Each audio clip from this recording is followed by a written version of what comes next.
What's up, guys? Today we're going to be talking about the Samsung Galaxy Fan Edition series in 2024 here. I'm going to be letting you guys know everything you need to know essentially about these phones. Have a ton of comparisons on these phones individually as well too if you just type in Matthews Tech and whatever phone you want to see.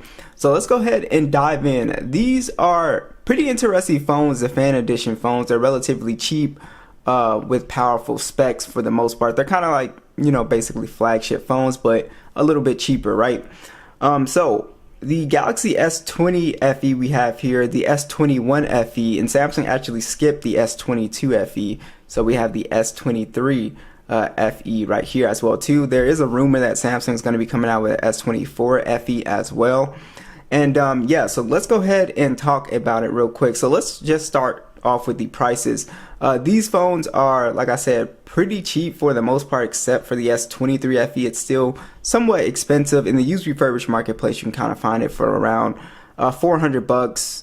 I think the cheapest I saw was 360. The S21 FE is very impressive phone, one of my favorite phones to recommend to people, and this is also like a $200+ phone. And then the S20 FE you can actually find under $200. Alright, so let's go ahead and talk about the hardware here. So what's interesting about the S23 FE is Samsung went all out with the full glass and metal design here. So it's a full glass metal phone. It pretty much feels like a flagship phone for the most part, IP68 dust and water resistant. So it pretty much feels and looks like a flagship phone. The S21 FE still feels pretty premium and has the metal sides on here. So it still feels you know, it doesn't feel like a cheap phone. And I do like the back. It's a matte finish on here, and it still looks, you know, fairly modern here in 2024 as well too. But the back is plastic, but I think it still looks good. And then also it's pretty much the same thing with the S20 FE. You've got a plastic back and metal sides on here. And again, this phone doesn't look terrible, but you can obviously tell, you know, it's an older phone. Now, the cool thing about the S20 FE and why a lot of people still like it is because it actually has SD card support, which these two do not. So that's definitely something to consider when you're thinking about, you know, buying a Fan Edition phone, is that the S20 FE is the, you know, last phone here to get SD card support. Alright guys, let's talk about the displays on these phones. So there has been a, you know, upgrade with the displays as far as max brightness, but they actually are all pretty much the same here. So obviously the S23 FE is going to have the highest max brightness, then the S21, then the S20. But as far as the displays, they're all 1080p displays. They're all dynamic AMOLED displays, all 120 hertz displays as well too. And they all look very, very similar in terms of the color and everything like that. But what you will notice is that Samsung has increased the bezels on the S23 FE, if you guys can see that, compared to the S21. You can really see it up top here as well. You can just see it's just got much thicker bezels on here. And honestly, I'm not sure if it's even thicker than the S20 FE here. Yeah, it almost looks thicker than the F20 FE. So yeah, Samsung, I think they did that on purpose to kind of make it look less of a flagship. But yeah, they all have really, really great displays here, which look really good. So the main benefit here is that the S23 FE is higher max brightness in direct sunlight. But yeah, guys, the displays are really good on these phones. Really don't have any complaints, you know, outside of that. Alright, so let's talk about the specs here. So with the S20 FE, you have the Snapdragon 865 chipset on here. With the S21, you have the Snapdragon 888, and then you have the 8 Gen 1 on the S23 FE here. So as you can see, the processor difference here is really not that big of a difference for the most part. Yeah, you can see a big jump from the 865 to the you know, S23 FE as far as like the multi-core score goes, but honestly it's not that big of a difference. But yes, the performance is definitely, I think, a little bit smoother on the S21 FE and you know, the S23, and I think that has a lot to do with actually just having One UI 6.1 on these devices, which I think made a lot of phones much smoother. Now the S20 FE is still, it's stuck on Android 13, One UI 5.1, and this phone is only getting security patches right now as well too. So these phones will get more updates as well, so that's really good. So that's just something to note with the S20 FE. But performance wise, the S20 FE is still pretty fast and smooth, but I definitely noticed like the difference between One UI 6.1 and One UI 5.1. As far as like the features and stuff like that, you're not really missing out on anything as far as features. You still have pretty much the same things, but with the S23 FE, you get the Samsung Galaxy AI features as well too. So you get real-time translations. You also get the Samsung keyboard where they'll put stuff in there for you, the live interpretations as well, or live translation. Samsung Notes has an AI feature. You can do your transcriptions with the voice recorder, and then the photo editor, you can move and resize and do all types of stuff. The S21 FE unfortunately didn't get any AI features, so that was really sad, even though it's running One UI 6.1, so that's really unfortunate. So that is probably the biggest difference with software.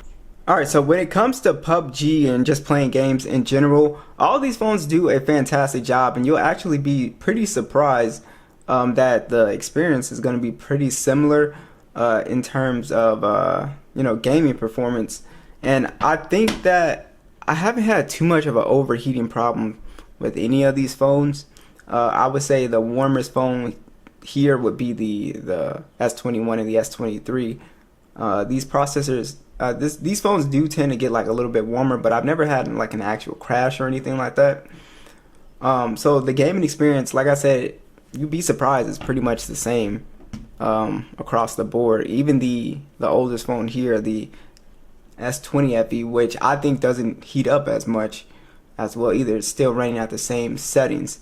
For some reason we don't have 90 frames on either of these phones here, which they definitely can play PUBG at 90 frames. But yeah, for right now they're all at HDR 60 for the best settings, and yeah, I don't really have an issue with gaming performance. So even if you wanted a really cheap gaming device, you could easily just go with the S20 FE or the S21 FE and spend like that 200, less than 200 bucks, and have a good gaming experience. Like I said, the good thing about the S20 FE is that you do have SD card support for people who want it. But yeah, the gaming experience is surprisingly still pretty much the same. I wouldn't say it's a massive difference. For the games that I play, at least PUBG, Call of Duty Mobile, maybe Genshin, you'll see like a bit of a difference here. Like if you're an extreme gamer, I would probably go with the S23 FE. If you really are into games, I would spend that extra money for sure. But if you're a casual gamer, you can still play competitively on the S20 and S21 pretty easily. Alright, so we got all the phones at max volume, so let's see which one has the best speaker. We'll start with the S20.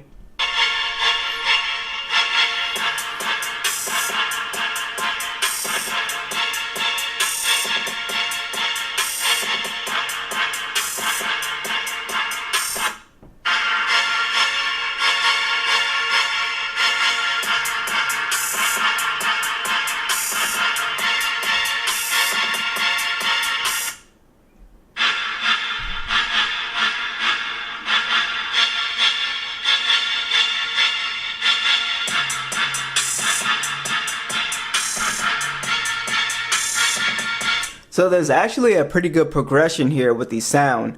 With the S20 FE sounding good, but the S21 FE is just slightly a little bit louder. And then I actually think there's a pretty nice improvement with the bass with the S23 FE, way more bass. It's a little bit fuller sounding.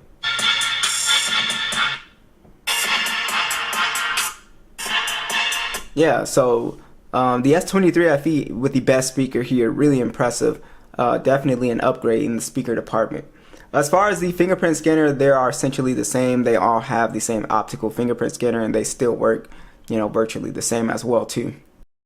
Alright, let's talk about the overall image quality here. So this is a picture just took, and as you guys can see, you get a little bit more detail on the S23 FE. It's just a little bit crispier as well here. But the S20 FE and the S21 FE do a pretty good job here when it comes to image quality as well too. The color is also a little bit better on the S23 FE. But largely the image quality is really not that much different in my opinion. What you will see a big difference between like these phones is in low light. The S20 is going to do the worst in terms of low light photography. It's just going to be a little bit softer. But the S21 FE can still do a pretty decent job in low light. The S23 does a pretty good job as well too in low light. Also the selfie cams are way better on the newer phones, the S21 and the S23. Yeah, so as far as the image quality, a lot of people say, well, can I still get a good shot out of the S23 or the S20 FE? And yes, you can still get a really good shot in good lighting. You'd be really surprised here at the image quality here. So I'm just gonna take a quick little video here, show you guys. Even for video, you still get a really good video. But like I said, if you take this phone out of low light, then it'll start to struggle a little bit for the most part here. But you can see just how similar it is to the S23 FE here. So I'm gonna do that same video.